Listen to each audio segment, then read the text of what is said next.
Auzubillahiminash-shaytanir-rajim. Bismillahir-rahmanir-rahim. Dear students of 10th class, today our topic is land resources. Since we are dealing with resources, land is also a great and an important resource for not only humans but all the living beings. Land is our home and we get various things from land. Land is an important resource. It provides us habitation to a wide variety of flora and fauna.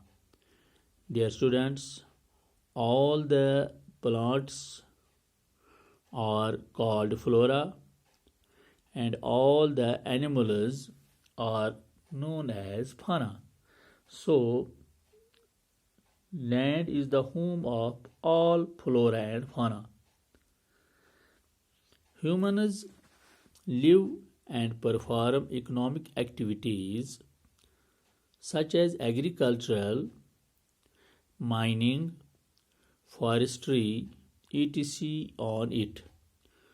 We see, dear students, that we are directly related to land and we get our each and everything from it and we are related to it.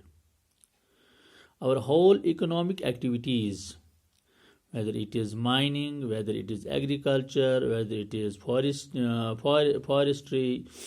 whether it is this road construction, whether it is this house construction, all are related with this land.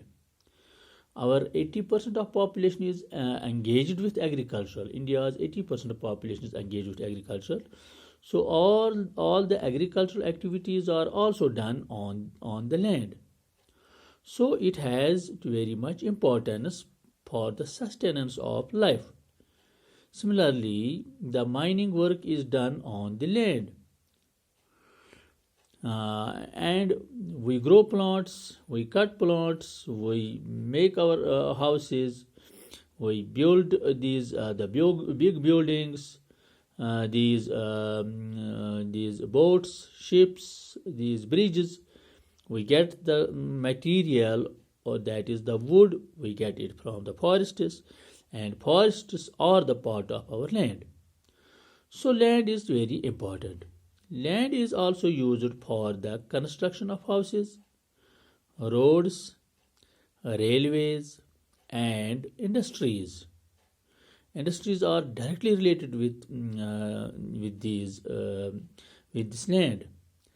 Therefore, it is necessary to use it with a careful planning. When the land is an important resource, we have to utilize and we should utilize it in a proper way so that we will get benefit, everybody will get benefit, and the coming generation will get benefit. There are two major categories of this land not available for cultivation. The land which is not able for cultivation, it has two major categories. Land not available for cultivation includes the land area which is not available for cultivation. India has a total of 43.56 million hectares under land not available for cultivation.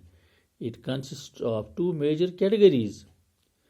One is land put to non-agricultural uses. It includes the land area occupied by roads, occupied by industries, occupied by railways, the airports, the canals, reservoirs, etc. These are important things for us, like these roads. Without roads, we can't transport the things. Industries provide us the capital. Industries provide us the material. Railways Railways are too much important for the economy of the state or the country. Airports are too much important. Similarly, canals, which are water our water channels. Then we have reservoirs where the water is saved for this irrigation. So, a huge mass of land is covered by these roads, railways, airports, etc. Then we have another type of land, that is the barren land or the uncultivated land. It includes the land area that cannot be brought under cultivation except at an exorbitant cost, e.g., Rocky Mountains. We can't grow anything in the Rocky Mountains. Then we have deserts. If we try to grow something there, we can't. Similarly, then we have the saline lands. These are the lands which we can't use for any agricultural purpose. So, dear students, this was our today's topic, land resources. Today, this is enough, and tomorrow we will continue the lesson ahead. Thank you very much.